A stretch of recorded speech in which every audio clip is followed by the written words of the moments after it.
Welcome to Sacrilegious Discourse. For this is what the Sovereign Lord says. Why do you need prophets to tell people who you are and what you want? If you can justify everything that the God of the Bible has done, then you can justify any of your behavior. A lot of this mentality is trickling into what is now mainstream right-wing Christianity. I am capable of empathy greater than this God of the Bible. This is a Bible that they tell kids. This is the good Lord. This is the good book. He is fantasizing about murder, mass murder. Head over to sacrilegiousdiscourse.com right now to find out how to leave us a review or support us on Patreon.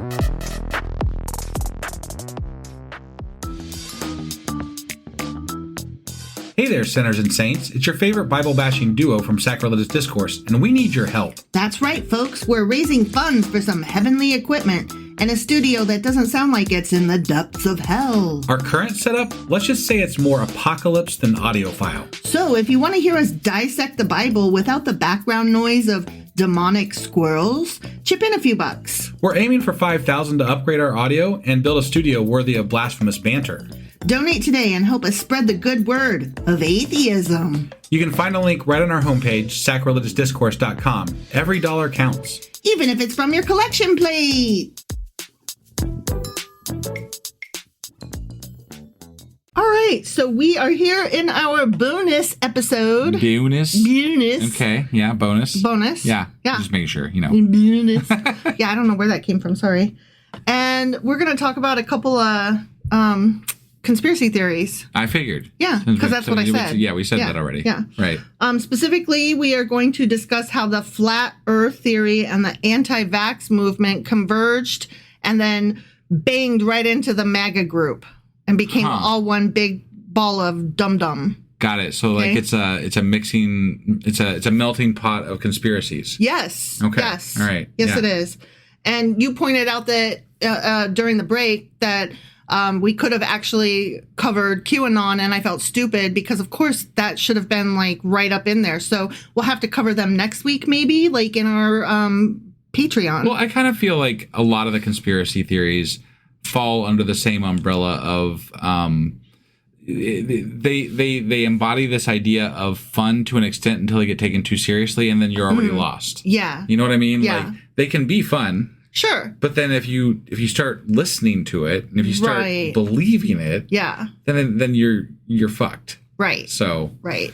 It's kind of like we have a friend who's like really into the whole Bigfoot thing, and you know, it's just fun. I mean, he may like be hardcore about it or not, but he treats it as just a fun thing. Yeah. And we're like, oh, that's fun.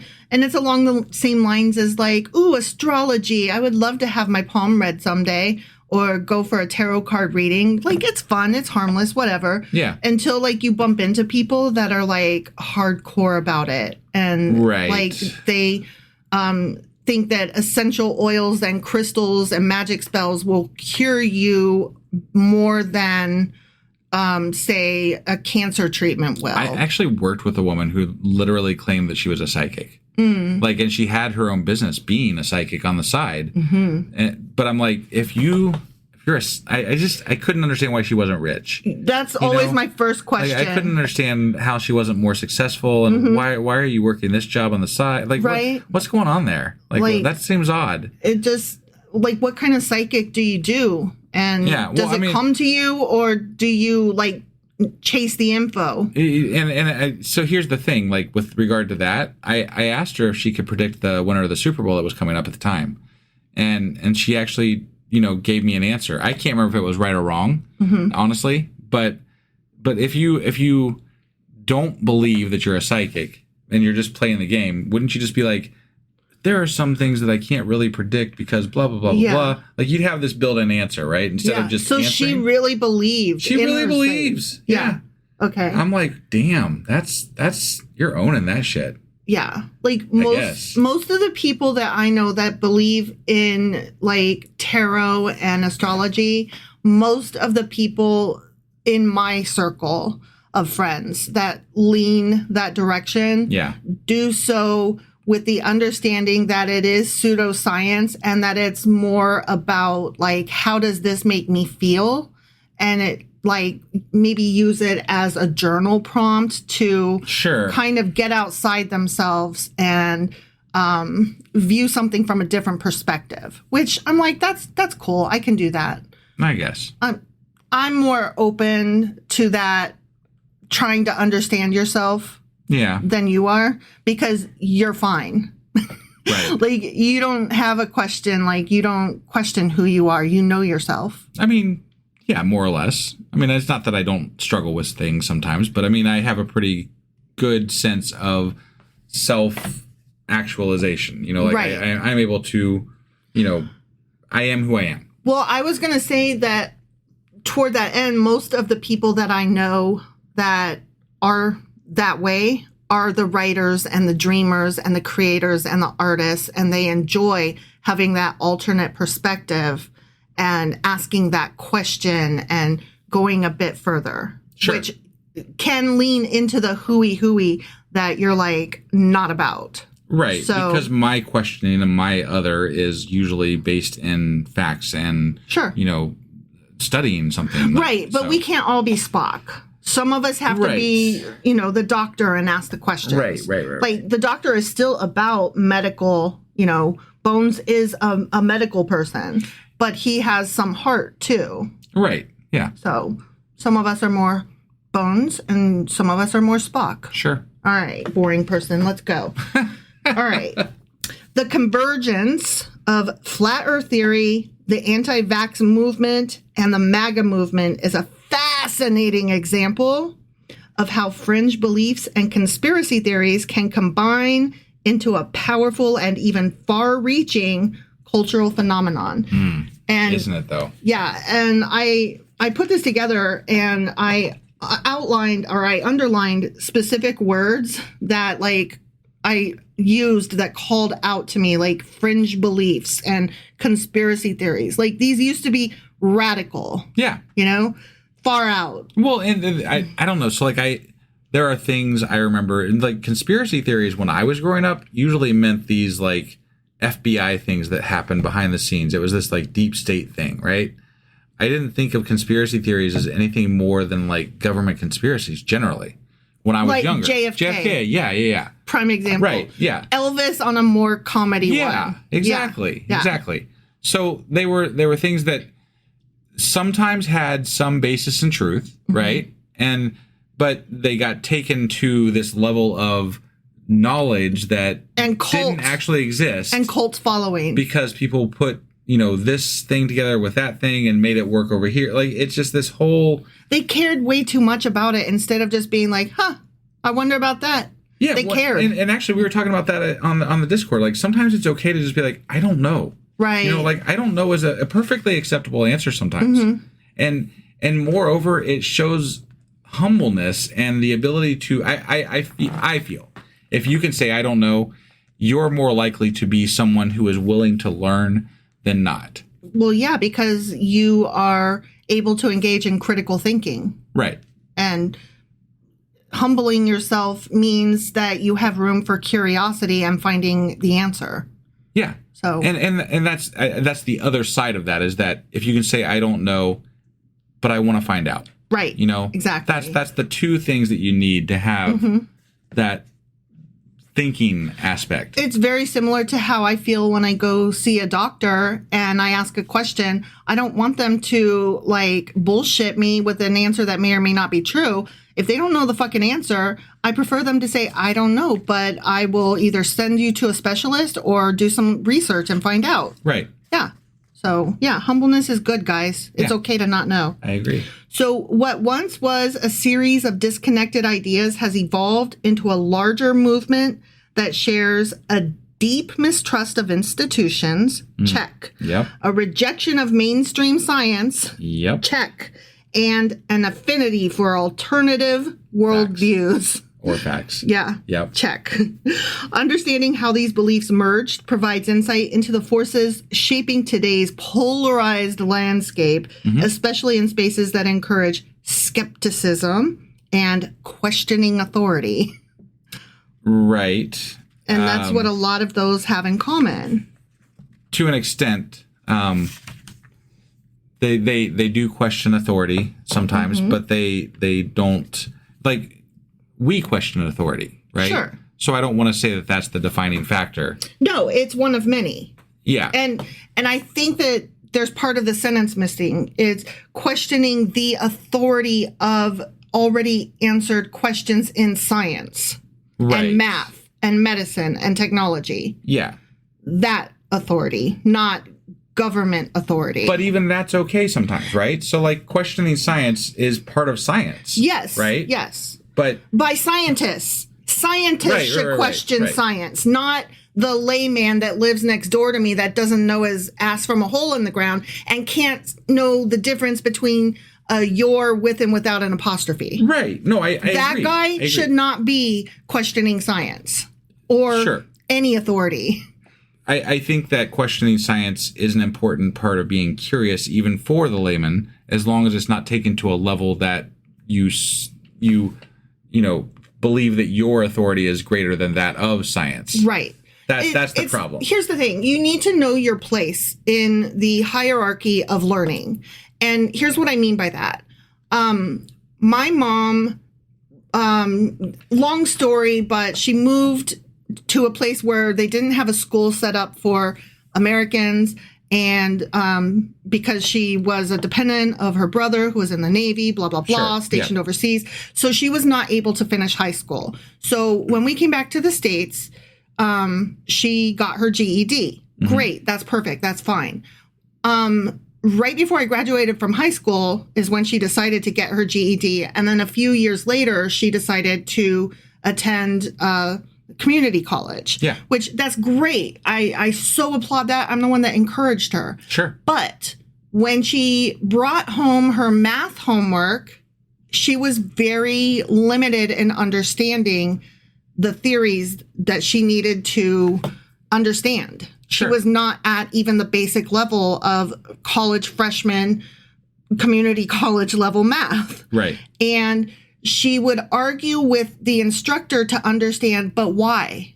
But why? But why? And at one point, the instructor had to tell her, you just have to accept that this is true. And the rest of the sentence that the instructor didn't say was, you're really not in the right class. This class is too advanced for you because you should have already learned these theories. And this class is about this level. Well, and especially with math, right? Mm-hmm. Like there's a lot of things at a lower level that you have to take as given until you reach a higher level where you start understanding some of those concepts more in detail. Yeah. Right. And I'm saying that as someone who is not good at math, but who loves math. I'm that odd person that, like, most people are like, I'm not good at math, so I hate it, or I hate it because I'm not good at it. Like, the two go hand in hand. Yeah. I suck at math. I fucking love math. That's weird. So, I don't know where I was going with that, other than just know your place in learning. Know your place in the educational hierarchy. Like, it was not my mom's place to question the math teacher because she was not at that level. Right. She couldn't understand because she needed to be at a lower level of math. And that's what I mean by the layman. Yeah. No, I got it. You know? Yeah. Okay. All right. So let's talk about flat earth theory for just a second here. Please. Okay. Yeah. Flat earth theory posits that the earth is not a globe. Yeah, okay? I gathered that. Yeah, yeah. It has ancient origins dating back to cultures that believed the earth was flat due to their limited understanding of astronomy and geography. Right. But by the classical Greek period, which is like 5th century BCE. Okay. Scholars like Aristotle and Pythagoras had established the earth's round shape, and this understanding has only grown more robust with scientific advancements. Sure. And the general population did understand that. Like, well, we talked about this before the podcast a little bit, and you said that, but I'm going to argue a little bit with that because maybe Greek society or Roman society understood those things, but it didn't necessarily translate to the whole everything. So, like, in the Bible, there are some ideas of flat earth in the Bible themes. Yes. Right. Yes. And there are ideas where there's this, I forget what they call it, but there's this whole... They say that an angel stood at the four corners of the earth. Sure. And so, therefore, the earth must be flat, or else how could there be four corners? Right. Yeah.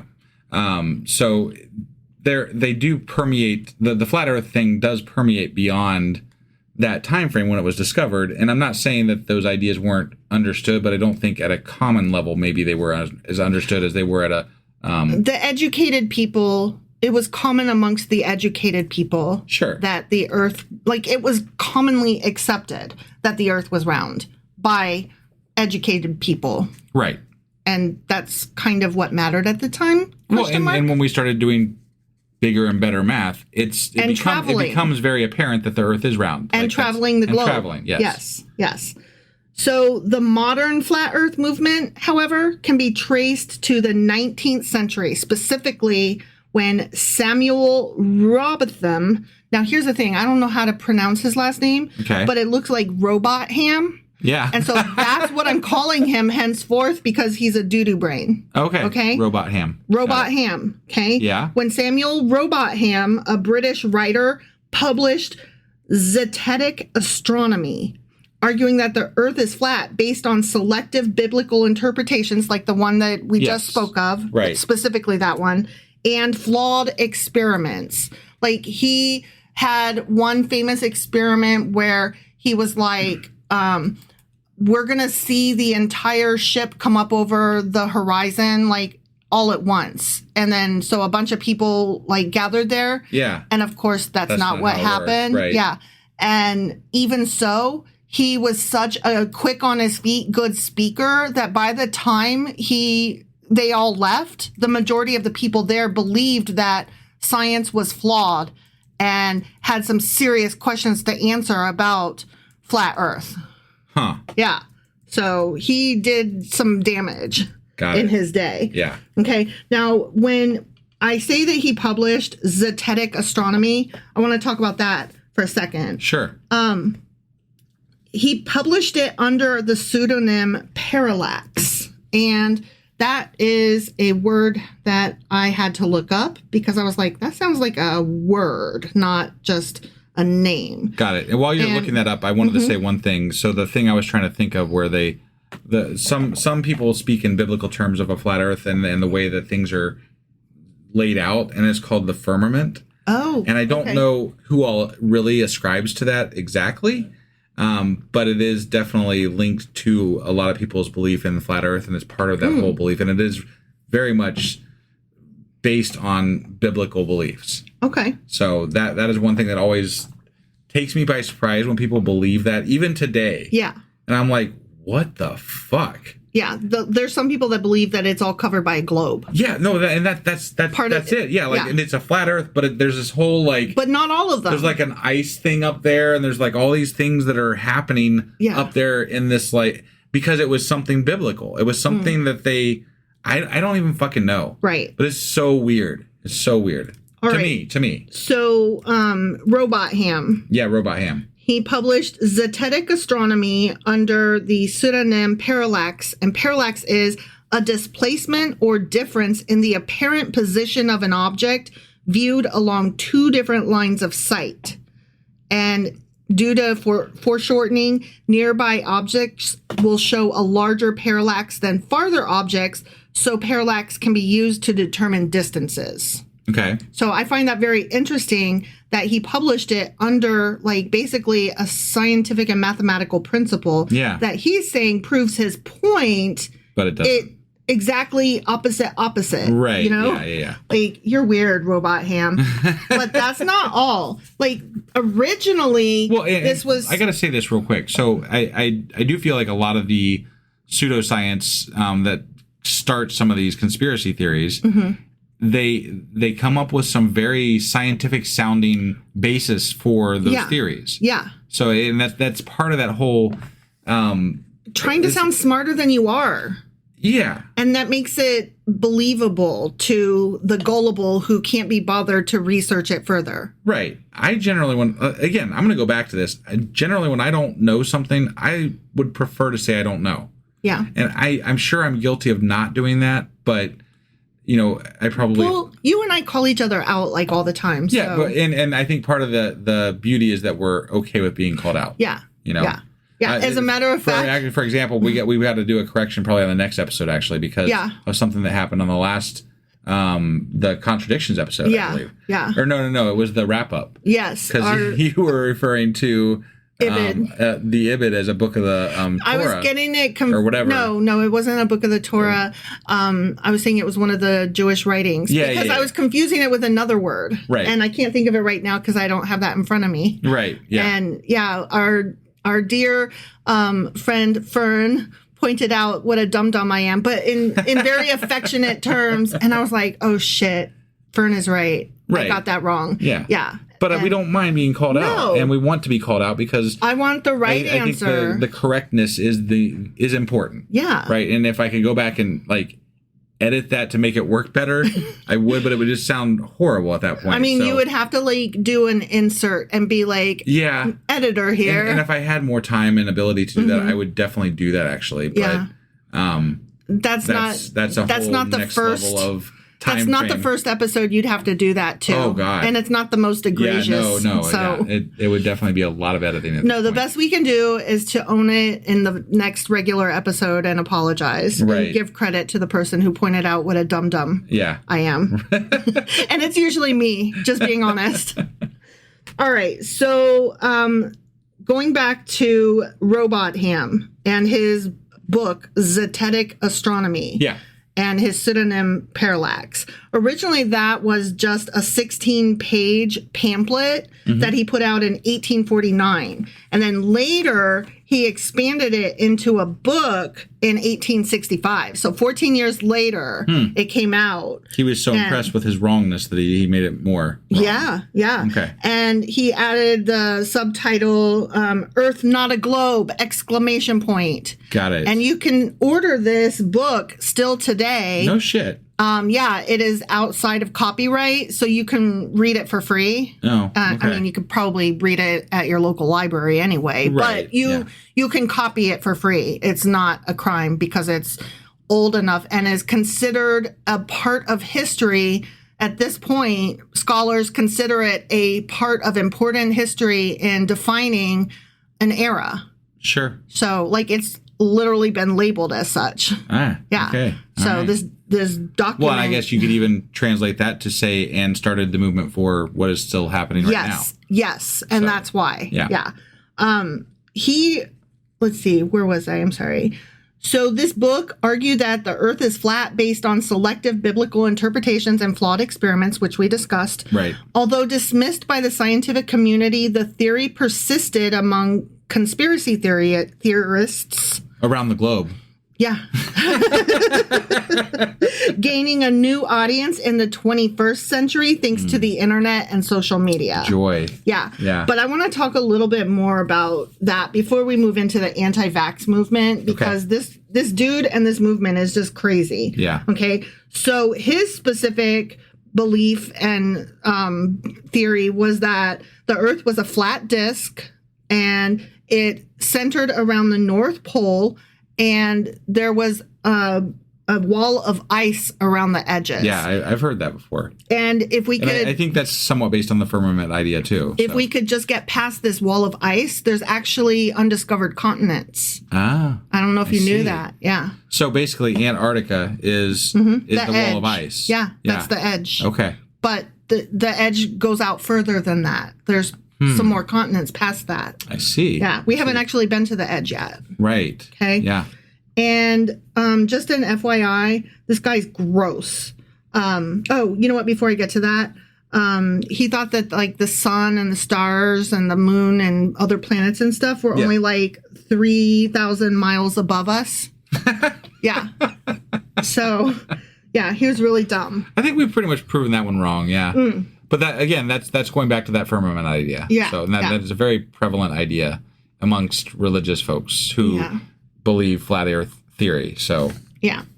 So he died in 1884, but not before being a really disgusting dude. Okay. Yeah. So he was married 3 times. I don't know what happened with his first wife, but in his second his second wife, he had 2 children, one of whom died in infancy. Okay. Then in 1861, when he was 46 years old, Robot Ham married a 15-year-old girl with whom he had been living at the time of the marriage. So he'd already been living with this kid. Yeah.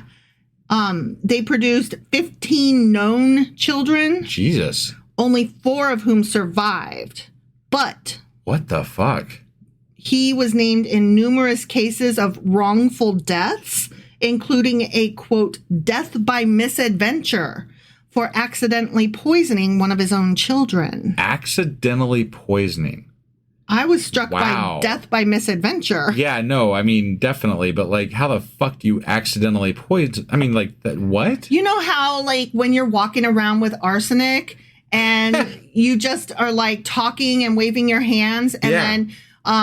you know, and then you just accidentally dump it in your kid's mouth, you know. Yeah, like you put it in their Cheerios, right? Yeah, for sure. And then your kid eats it, and you're like, "Oh fuck, that was an adventure. That was a death by misadventure." Oh, I would really love to hear an interview from one of these kids that survived. Yeah, like what the fuck was up with your dad? Right? Yeah, he was named responsible for other deaths using his quack cures of phosphorus. So this guy was a known cuckoo bird, okay? He was not cool. So this is like the guy that takes Trump's theory of pouring bleach in and whatever chloroquine or whatever and like lives that life. Yes. He's like not on himself, on everybody else. Sure. Yeah. But he's like, yeah, that tracks. That makes sense. So I'm just gonna experiment on everybody, and then if you die, it's your fault because you're stupid. And you didn't pray hard enough or whatever. Yeah, sure. Yeah. So let me tell you some more about this guy, okay? So, or not just this guy, but this movement. In the United States, Robot Ham's ideas were taken up by the Christian Catholic Apostolic Church in 1914. No shit. Yeah. So this is not like a conspiracy theory that goes back ages and ages and ages. Wow. This was the early 1900s is when it hit America. And that's... interesting. Yeah. That's interesting. Like, I thought that it was just like a bunch of dum-dums left over, and they never got the memo, and every generation, a couple more just like keep non-believing. But no, this was a specific conspiracy theory brought to America that just persisted. Okay? Yeah. So that the Christian Catholic Apostolic Church the theories were promoted widely when the church added a radio station in 1923. Okay. Yeah. Now, think about this. He was already dead by this point. Sure. Okay. Yeah. His work in the United States was continued by William Carpenter, who was a printer originally from Greenwich, England. And he was obviously a supporter of Robot Ham. And he published Theoretical Astronomy Examined and Exposed, proving the Earth not a globe. Okay? Yeah. So he published that in 8 parts, starting in 1864 under the name Common Sense. Oh. Sound familiar? Yeah. Yeah. Thomas Paine, right? Yeah. And then he later emigrated to Baltimore, where he published 100 Proofs the Earth is Not a Globe. Oh my God. In 1885. Wow. Okay, so we've got that guy, and then we've got Robot Ham's ideas adopted by this church who has a radio station. Yeah. Okay, so we've got all these people. You know where this church was located at, or did you come across that information, or no? I didn't. I could find out, but yeah. Whatever. No, that's fine. I just was curious. Probably somewhere on the East Coast. I mean, more than likely, based on the time frames and you know, traveling whatever. and stuff. So, So after Robot Ham's death, Lady Elizabeth Blount, love that name, Blount, continued the Universal Zetetic Society, which Robot Ham had founded. The society published a magazine entitled The Earth Not a Globe Review. And remained active well into the early part of the 20th century. Wow. Yeah. Wow. The 1900s, y'all. Like, present day, you know? Like, all of us were alive in the 1900s. You said the early 1900s? Okay, yeah, the early 1900s. Okay. So not all of us. It's not present day, but yeah. Right, but almost. Okay. Okay, like our grandparents. Okay? Got it. Yeah. Okay, all right. So after World War I, the movement underwent a slow decline, but it was revived in 1956 by our parents as the Flat Earth Society. Not our parents, our grandparents. All right, but still. You're right, because my parents were born in the 50s. Right. All right. Yeah. So our grandparents were like, that sounds cool. Let's revive that theory. I'm just trying to place this in time, and it feels like also at the same time, sci-fi was taking off. Yes. Right? Yes. Which is interesting to me that people would be trying to regress to this like flat earth thing and anti-science at the same time. Anti-science at the same time that science Sci-fi. ideas were taking off in fiction and actually in the world. Like science was really booming at this point. Right. This is almost like a reaction to the boom in science, right? Yeah. Well, I could see that because religion would have been like, absolutely not, especially after being shook up by World War I. Well, I mean, just think about our reaction to AI right now, right? There's always, and I mean, a lot of our folklore for the United States is like John Henry, you know, like there's this whole idea of fighting against progress in place, like the human means more than the progress, right? Yeah. There's this idea in man society, against machine is a theme, and man against whatever. And there's a prevalent idea of that throughout our entire history of humanity, right?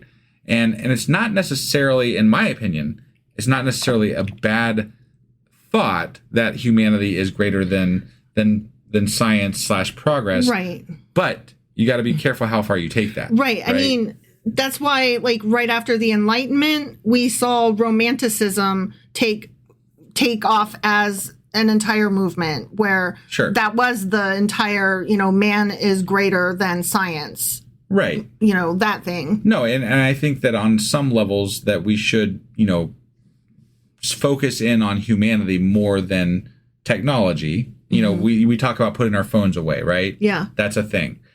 We talk about disconnecting. That's a thing, right? I have no issue with people talking about those things. But when we talk about regressing scientifically as a society, that's a whole separate ball of wax. Yeah, like you need to get off social media for a few weeks is not the same thing as, and we need to shut down a bunch of websites. Like, I'm sorry, what? The entire internet? What? Stop. Right. Stop. Yeah. You know, chill. Calm your tits, I guess is what I'm saying. Right. I mean, I believe access to information is good, but I do also believe at the same time, and I hold both of these ideas in my head, that breaking away from that technology is good for the human, good for the person, you know, to do those things as well. Yeah. So, well, that's what I'm saying. You take a break from social media. And I say this as someone who is very much involved in technology. Yeah. So. Yeah. You can take a break from social media without needing everybody else to at the same time, though. Right. So that's where I was trying to go. Yeah, for sure. All right. So internet era resurgence is where we see all of these things take off. Yeah. Okay. Yeah.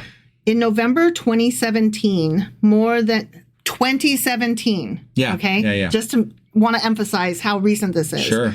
More than 500 people paid as much as $249 each to attend the first ever Flat Earth Conference in a suburb of Raleigh, North Carolina. Oh my God. According to a 2018 YouGov opinion poll, just 66% of millennials firmly believe that the Earth is round. 66%? That's it. That's what? That's frightening. You gotta be fucking kidding me. That was as of 2018. I don't give a fuck if it's any time in the last 10 years. It's probably gotten worse. 66%? Yeah. Yeah. If you can get a millennial to care at all. Okay. Did you look at this study? Like, this is a real study? This is a real study. Oh my God. Yeah. I don't even know what to fucking say. Right? That doesn't make any goddamn sense. Yeah. It's terrifying. How the fuck do we live in? Okay, I'm sorry. I am really disturbed by that information. That is really disturbing. It really does explain a lot, though, and it explains why things are so close between Harris and Trump. We're like, how though? How? Well, if millennials either don't care or don't believe that the Earth is round, Like, to me, that's Right. everything. That says everything. Oh, we're doomed because we're all fucking stupid. Got it. Right. I see that you're searching this.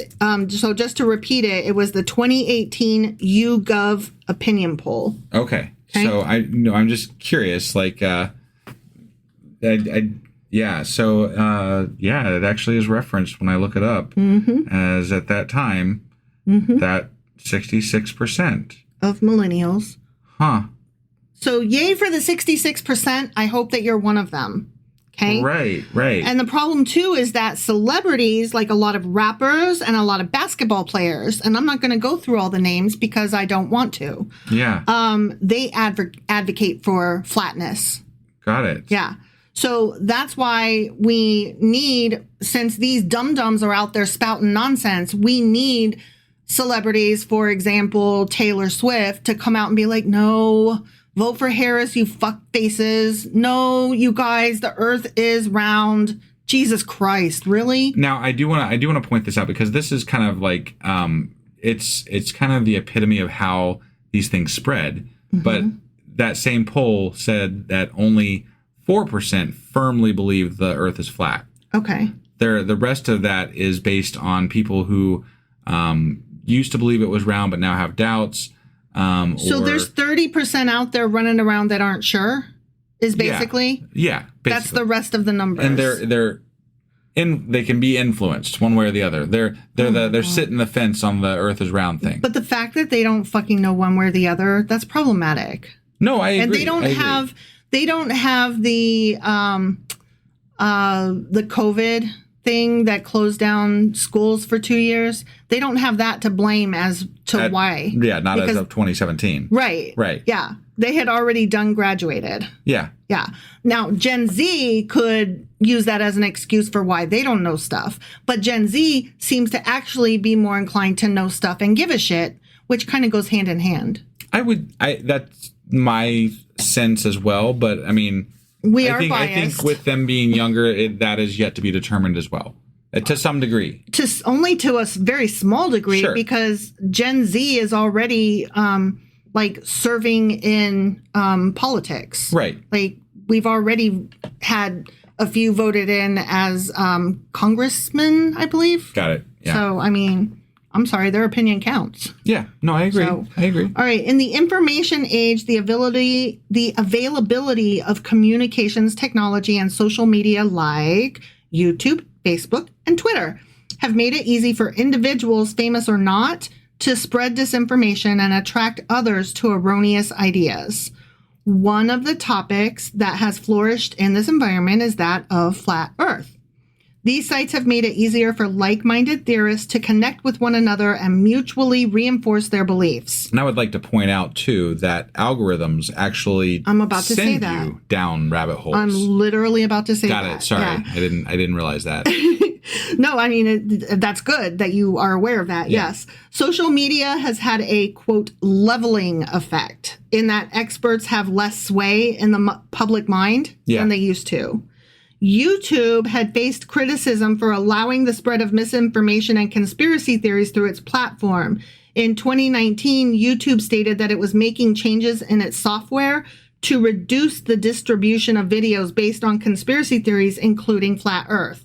And that was composed of, done via the algorithms. Yeah, specifically. But they had to specifically edit their algorithms to do that. Yeah. They're still not going to change things that they're not being forced to do because if what any social media platform does is they take what holds you on their site the longest and they keep showing you shit that goes along with that. Yeah. Because they know that that's going to keep you on their platform longer. And send you down the rabbit hole.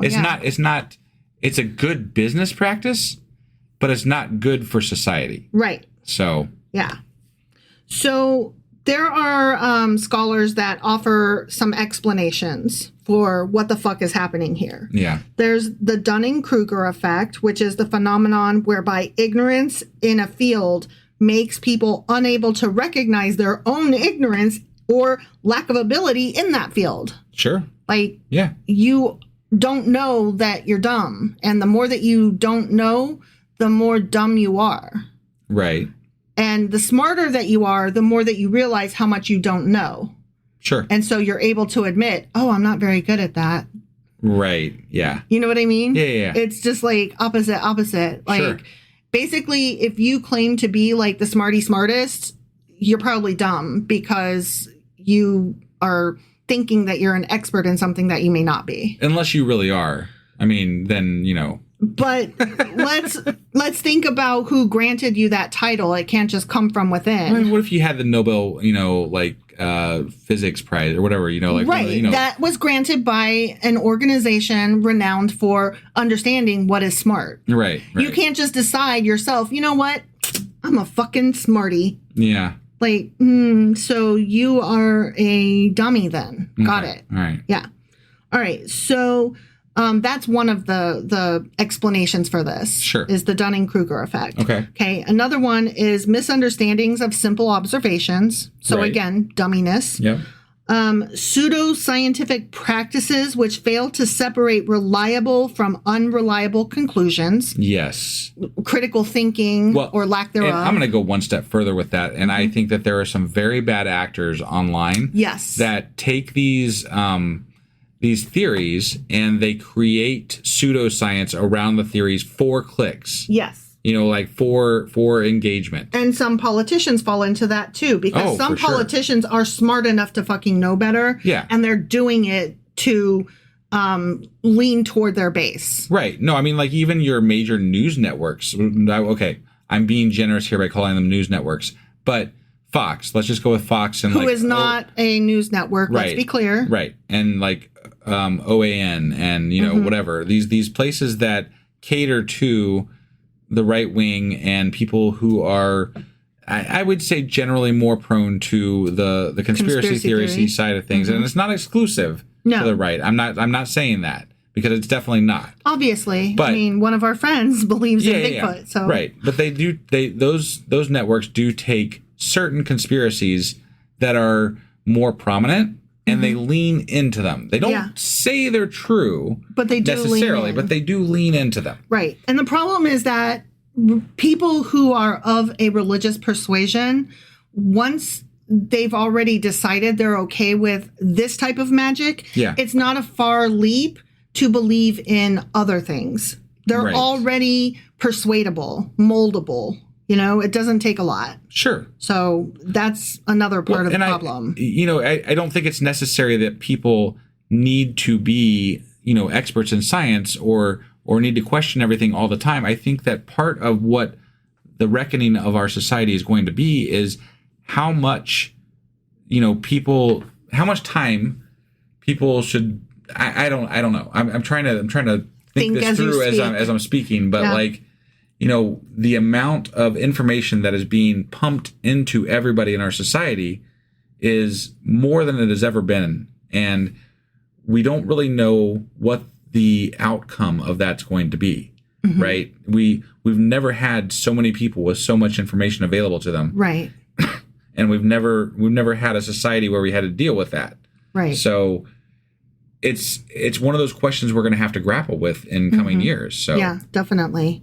The final explanation, so we had the Dunning-Kruger effect, misunderstanding of simple observation, lack of critical thinking and ability to discern reliable sources from non-reliable sources. The final one was a progressive divergence from reality that starts with a belief that conventional information sources and the government cannot be trusted. Yes, and I think that is probably one of the most nefarious ways to get people to go down these rabbit holes, and that's to start saying, like, you use politics, you use things that people already have this aversion to, because there has been no point in history where people love the government, right? Right. So it's a known fact, and it's a running joke even that we don't like our politicians. You like your politician, but you don't like everyone else's politician, right? It's a running thing, and that is used as a wedge for people to start going down paths that are even worse, right? Because if you can say, don't trust this authority, obviously, because these people are bad, people are going to believe that. They're going to lean into that, and then that allows them to open up their their mind to other ideas of what might be true, what might be correct when it's not. Right. So, and I would say that libertarians kind of fall into that. Not all of them fall for it, but they kind of fall into the group that you might, like, if you're trying to persuade people. Well, because they one are way very, or the other, they're very already, anti-establishment. Right. Sure. That's what I'm saying. So they're your, like, quote unquote independent voters, even though they also have their own leader. Right. So they're gettable votes for either direction. Is what I'm saying. And you hit on something, I think, with that, and that's that the libertarians specifically, and there's nothing wrong with being a libertarian necessarily, but it's the idea that the government is bad, right?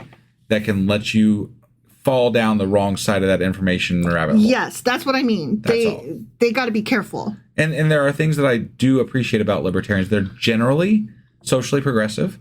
But they want their guns. Right, but yeah. So they're Democrats that have a Republican leaning towards guns. Sure. Is my understanding. Let me put it this way. I generally like them better than MAGA. Sure. So that's just my opinion. Sure.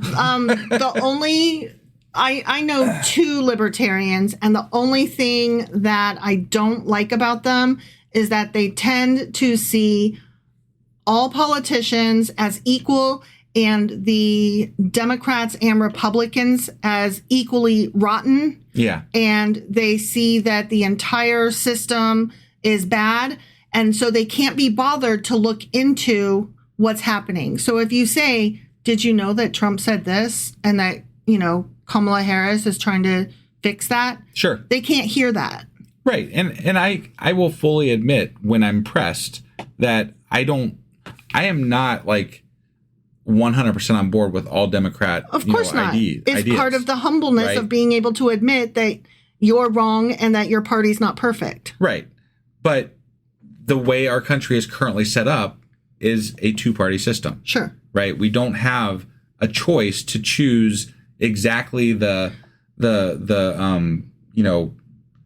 menu item that we want for our politician. Right. Right. We have to choose what's on the menu. Well, no, that's where you vote with your heart during the primaries, and then you vote with your brain during the general election. General election. For sure. Like, that makes perfect sense. Until we have tiered voting, Yeah. Well, and to me, there is too much at stake with regard to what we're voting for to not vote for the Democratic ticket. Yeah.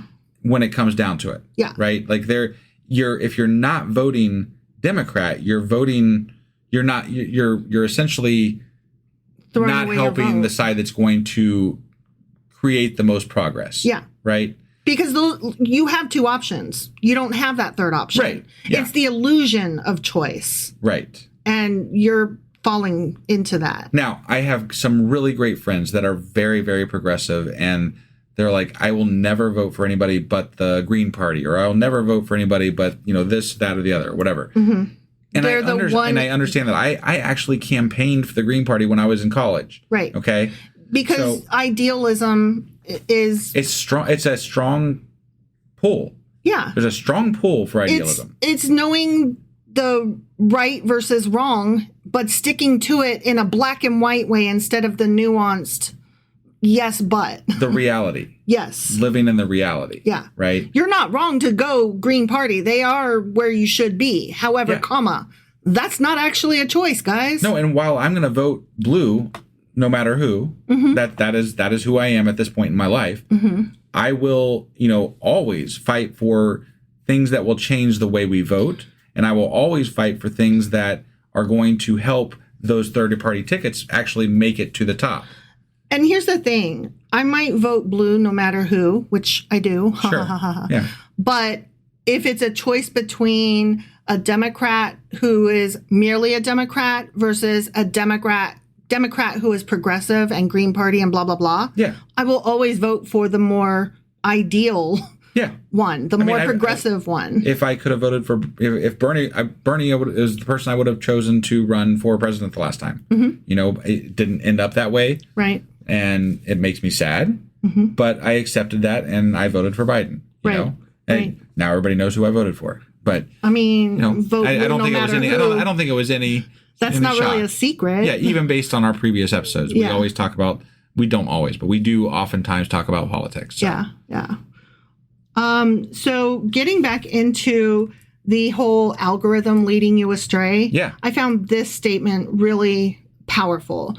Daryl Marble was a speaker at the Flat Earth Conference, and he told his audience after watching hours of YouTube conspiracy theories conspiracy videos on Sandy Hook, 9/11, false flags, the Bilderbergers, Rothschilds, and Illuminati, each thing started to make that much more sense. I was already primed to receive the whole flat earth idea because we had already come to the conclusion that we were being deceived about so many other things. Yeah. So of course they would lie to us about this.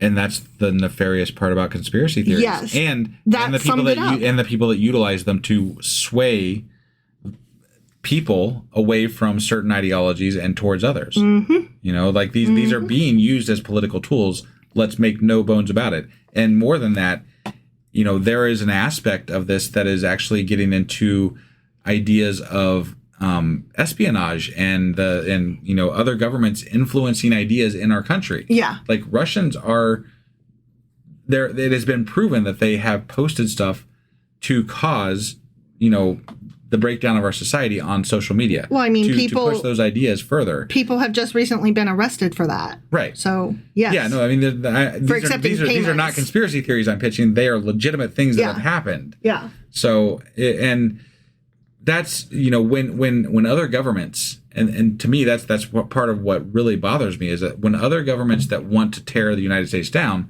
sees this as an opportunity to tear our culture apart, that scares the fuck out of me. Yeah. Because I'm like, oh shit, this is more than just silly and harmless. Yes, it's more than silly and harmless at this point. This is possibly what is going to cause the downfall of our country. Right. These ideas that permeate that have no basis in reality. The end of democracy in America might literally rely on being able to convince people that the earth is round.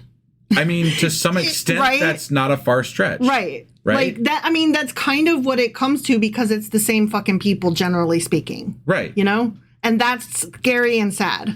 Yeah. So conspiracy belief, speaking of which, is often intertwined with, guess what? Conservative Christian belief. Yeah. According to internet influencer Rob Skiba, the ultimate motivation of the alleged conspiracy of a round Earth in space, many of us have come to believe is hiding God.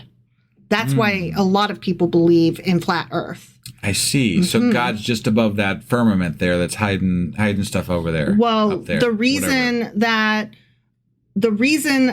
so many people, because my question was, why are so many people, like, why would scientists keep this a secret? Like, why do flat earthers believe that NASA and scientists and important intellectuals? Yeah, it seems like a very why would they keep it secret? Expensive secret. Yeah. Right? Like, what is the point? Yeah.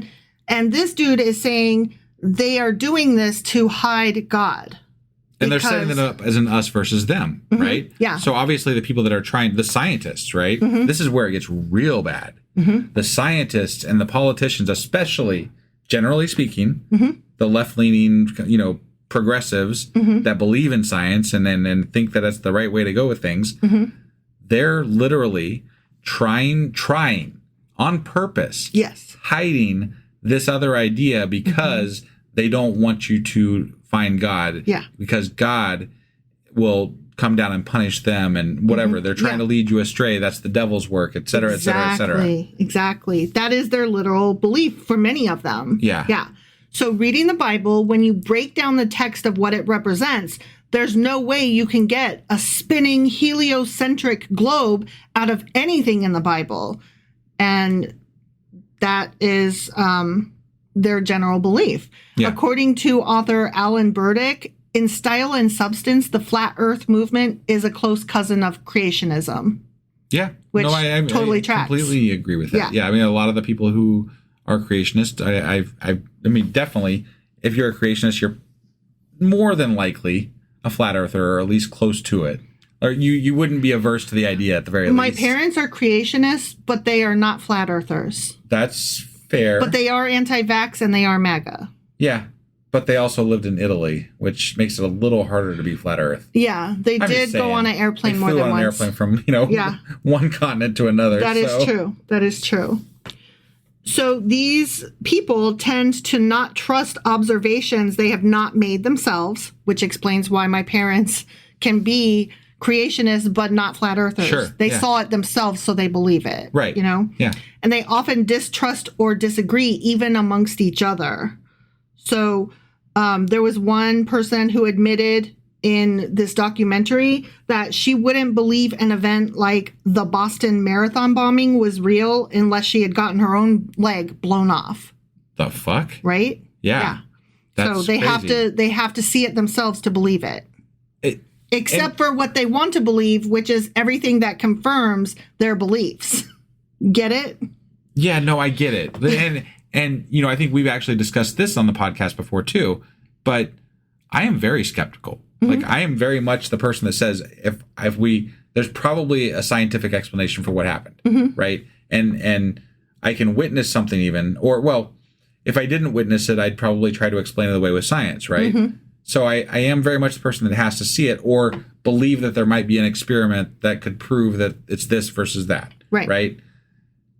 But I just can't imagine. There's fucking video evidence of the Boston bombings.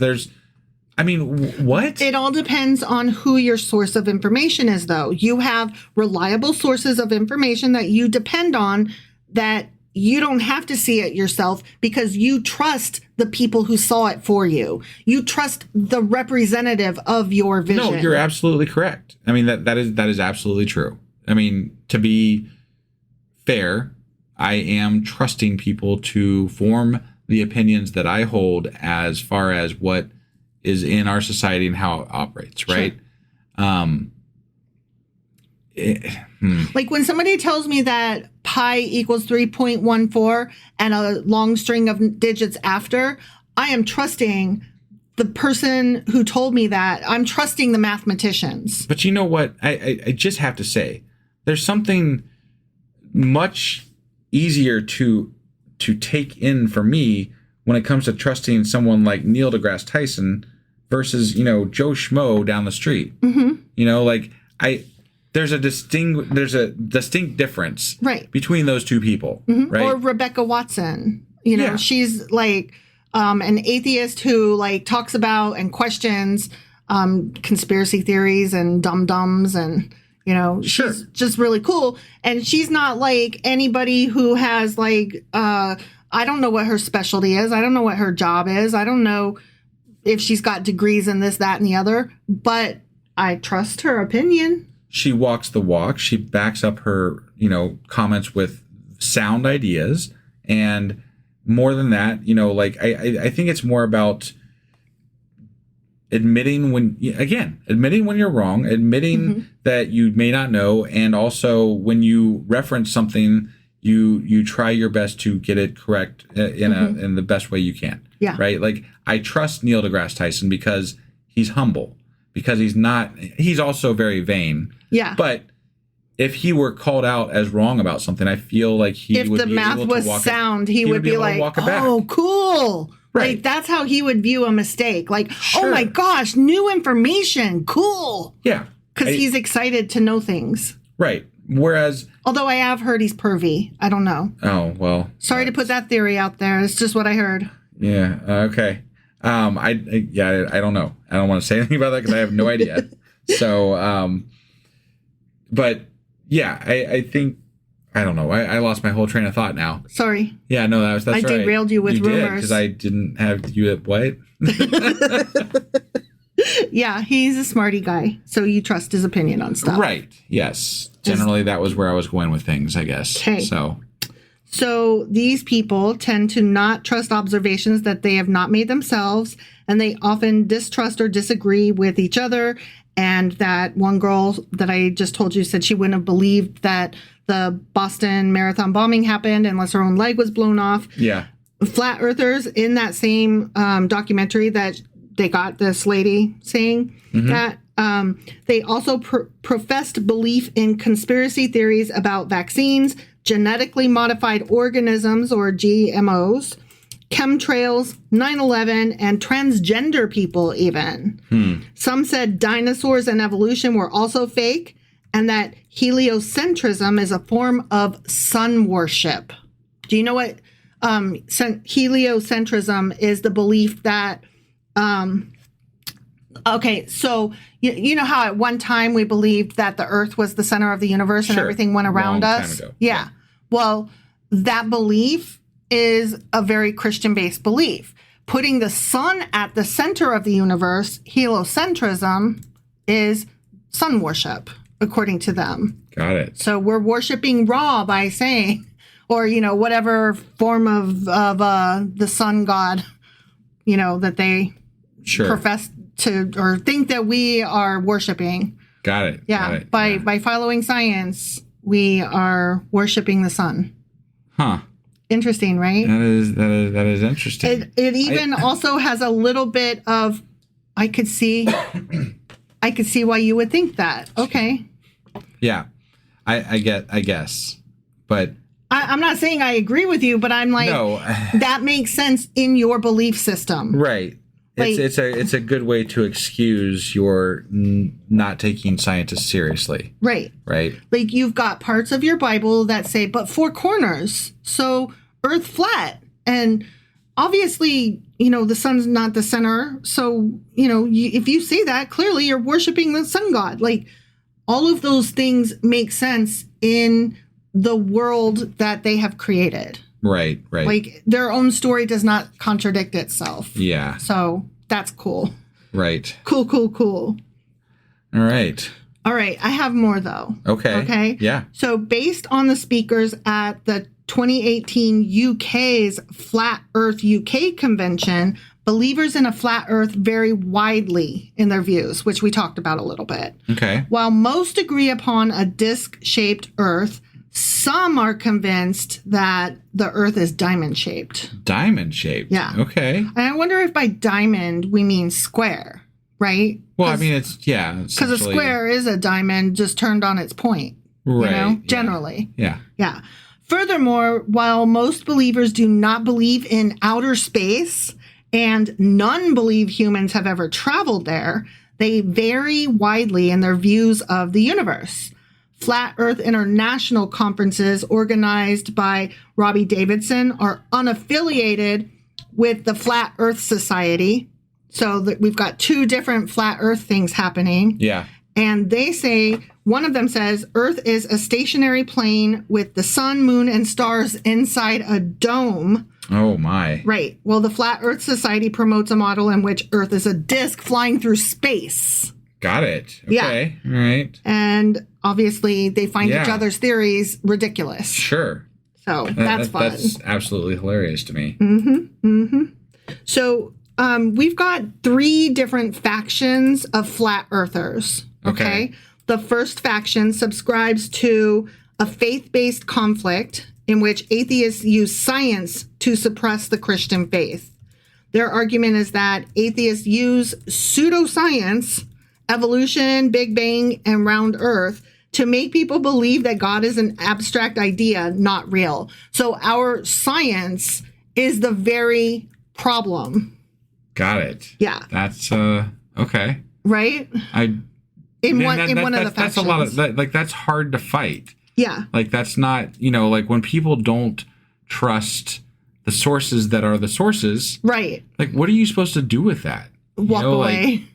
Just be like, okay. And we obviously can't talk about this if we can't even agree what makes a rainbow. Right. Yeah, no, and that's where I struggle with taking this stuff. Like we have to take it seriously because of the implications of what this could do to our society. But at the same time, how do you take it seriously? Right. How do you fight this level of disinformation? Well, and then that gets into, there was a question about platforming these silly beliefs, right? Sure. You don't want to platform it and normalize it, right? But at the same time, ignoring it is kind of how we got here. Yeah. No, I agree. And that's why we have to, like, platforming it is one. I think by platforming it, I think the problem is that we're allowing space for people that have these ideas to pitch them on national television and stuff. That's it for the first half of our conspiracy podcast. So if you want to join us tomorrow, we'll be back with part 2.